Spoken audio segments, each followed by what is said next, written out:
இது வெள்ளிக்கிழமை guess the movie. ஒரு மூவியோட கதை சுருக்கம் சொல்லுவேன், அது என்ன படம்னு கண்டுபிடிக்கணும். இது 2023 வெளியான படம். 4 பெண்களோட வாழ்க்கை கதையை சொல்ற இந்த படம் முதல்ல கலை அப்படின்னு ஒரு கிராமத்து பெண்ணு வரன் பார்த்துட்டு இருக்காங்க. அடிக்கடி வரன் வந்து பார்த்துக்கிட்டே இருக்காங்க. ஆனா அவங்க அம்மா ஏதோ ஒரு காரணம் சொல்லி தட்டி கழிச்சுக்கிட்டே இருக்காங்க. அவங்களுக்கு கல்யாணம் ஆச்சா இல்லையா? அடுத்தது நேத்ரா டிவோர்ஸ்க்காக கோர்ட்டுக்கு அலைஞ்சிக்கிட்டு இருக்காங்க. ஆனா அதுல அவங்களுக்கு விருப்பமே இல்ல.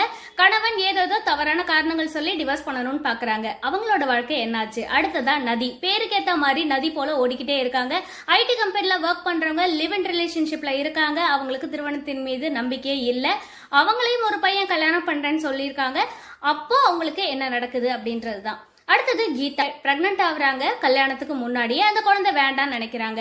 அவங்க என்ன டிசிஷன் எடுக்கிறாங்க? முடிவு ரொம்பவே ஆச்சரியமா இருந்தது. இந்த முடிவு தெரிஞ்சதுக்கு அப்புறம் கதை இன்னும் சுவாரஸ்யமா இருந்தது. இல்ல படம் என்ன திரைப்படம்னு கண்டுபிடிச்சீங்கன்னா கமெண்ட்ஸ்ல சொல்லுங்க. Answer it first comment.